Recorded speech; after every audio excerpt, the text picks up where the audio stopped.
Hello guys guys, क्या आपको मालूम है कि दुनिया की सबसे बदसूरत औरत कौन थी जो प्रेजेंट में उनका कोई रिकॉर्ड नहीं तोड़ पाया बदसूरती में।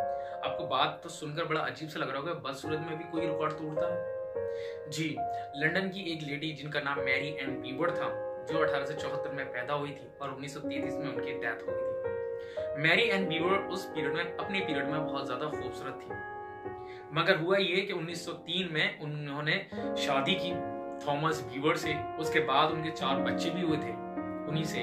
उनके बाद उनके फेशियल डिस्टॉर्शन होना शुरू हो गया था। वो हुआ इसलिए था क्योंकि उनके शरीर के अंदर एक्रोमेगली डिसीज की वजह से ये सब फेशियल डिस्टॉर्शंस होना शुरू हो गया था। ये इतनी खतरनाक बीमारी थी कि उनके चेहरे का स्ट्रक्चर, उनका फिजिकल स्ट्रक्चर पूरी तरीके से तोड़ कर रख दिया। वो उनका स्ट्रक्चर इस तरह से हो गया कि आंखें ज्यादा डीप में चली गई थी और फेशियल स्ट्रक्चर उनका लॉन्ग हो गया था।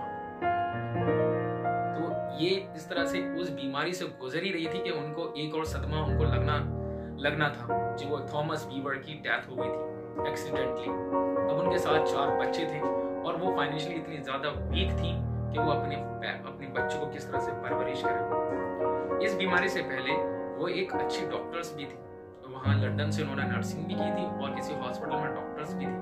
थॉमस बीवर से शादी करने के बाद उनकी हालत ज्यादा बिगड़ने लगी। फिर अपने बच्चों की परवरिश करने के लिए वो जब हॉस्पिटल से निकालते तो उनके पास कोई भी फाइनेंशियली स्ट्रेंथ थी नहीं कि जो अपने बच्चों की परवरिश कर पाए। हुआ ये, फिर टाइम बीतता चला गया और बच्चे भी उनको परवरिश के लिए उनको कोई साधन नहीं दिखा, ना ही उन्हें कोई सपोर्ट करने वाला दिखा। उन्होंने सोचा कि मुझे घर पे रहने से अच्छा है कि मैं अपने बच्चों के साथ डेथ कर लूँ, मतलब सुसाइड कर लूँ, या फिर इनको लेके चलूँ। उन्होंने फिर अपने अंदर एक डिमोटिवेट हुआ। फिर उन्होंने रात को जब सोचा कि मैं अपने कम से कम मेरी लाइफ ऐसी है, मैं अपने बच्चों की लाइफ ऐसी नहीं बनूंगी। उन्होंने कहा कि मैं इसी हालत में निकल कर बाहर जाऊंगी और जॉब करूंगी। इसी फेस के साथ में मैं फिजिकल एनवायरनमेंट को चैलेंज करूंगी और फेस करूंगी। फिर हुआ ये कि जब वो बाहर जब निकलती, जब लोग उन पर हंसने लगते थे, और फिर जब कंपनियों में जाती थी इंटरव्यूज देने के लिए, तो कोई भी कंपनी वाला उन्हें लेता नहीं था। क्यों? क्योंकि उनकी हालत फेशियल बेकार थी। बीवर इतनी ज्यादा डिप्रेशन में चली गई थी, बहुत ही ज्यादा। वो समझ नहीं पा रही थी आखिर मैं करूं तो क्या, अपनी लाइफ को किस तरह से सस्टेन करूं। वो सब इन दौर से गुजर रही थी। फिर कुछ टाइम बाद उनके हाथ में एक पैम्पलेट लगा जिसमें एडवर्टीजमेंट में ये दे रखा था कि रिक्वायरमेंट्स एम्प्लॉयज की। तो उन्होंने सोचा चलो यहाँ पर जाकर ट्राई कर लो। तो लंदन का एक सर्कस था, वहां जाकर उन्होंने ट्राई किया। तो उन्होंने पहले ही उन्हें सिलेक्ट कर लिया कि उनको सिर्फ कोई वर्क नहीं दे रखा था कि लोग इनका फेशियल स्ट्रक्चर देख के लोग हंस रहे हैं कि काश हम इन्हें रख लें तो लोग हमारे इनको देखने के लिए आएंगे, जिनसे हम अच्छा खासा रेवेन्यू जनरेट कर सकते हैं। तो सर्कस वालों ने उनको जो है जगह दी और उनको अपने सर्कस में भर्ती किया, और वहाँ उनको लोग देखने के लिए आते थे। और वो लोग इतने देखने तादाद में आते थे और उनको देखते थे, हंसते थे। ये सब कितना तकलीफ देह होता है कि किसी इंसान अगर किसी बीमारी से गुजर रहा हो और उस पर लोग हंसे और उसकी बीमारी को देख के हंसे कि किस तरह की ये बदसूरत है।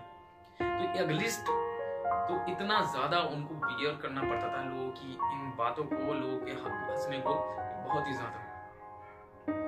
ऊपर वाला किसी के साथ ऐसा ना करे, मगर किसी के साथ अगर ये प्रॉब्लम हो तो उसको फेस करें, उसको समझे, उसको मोटिवेट करें। कभी भी किसी के ऊपर कोई बीमारी हो तो देख के नहीं हंसना चाहिए कि पता नहीं ऊपर वाले किसको क्या बीमारी दे दे। तो प्लीज कभी किसी को देखकर ना हंसा करें। कोई भी अगर मोटा है या फिर उसके चेहरा टेढ़ा मेढ़ा है या फेशियल डिस्टॉर्शंस है, कोई भी किसी डिसीज से गुजर रहा है तो उसको देखकर ना हंसा करें। उसके लिए दुआ करें, प्रार्थना करें ताकि उसकी बीमारी ठीक हो, और ऊपर वाले ने जो बीमारी दी है उस पर दुआ करें कि इस बीमारी को ठीक हो जाए। देखना, हंसना ये हमारे एथिक्स के खिलाफ है। किसी की भावनाओं को चोट पहुंचाना ये हमारे एथिक्स के खिलाफ है। बीवर फिर इस बीमारी से गुजरी थी तो उन्होंने, सर्कस वालों ने उनको एक हॉलमार्क टिकट पर उनका नाम और उनका फोटो मेंशन कर रखा था ताकि लोग उनके स्पेशली उनको देखने के लिए आते थे सर्कस में। थॉमस बीवर की डेथ 1933 में हुई और यही उनकी शॉर्ट मोटिवेट स्टोरी है जो हम लोगों को सिखाती है कि लोग अपने परिवार को किस तरह से मेंटेन करें।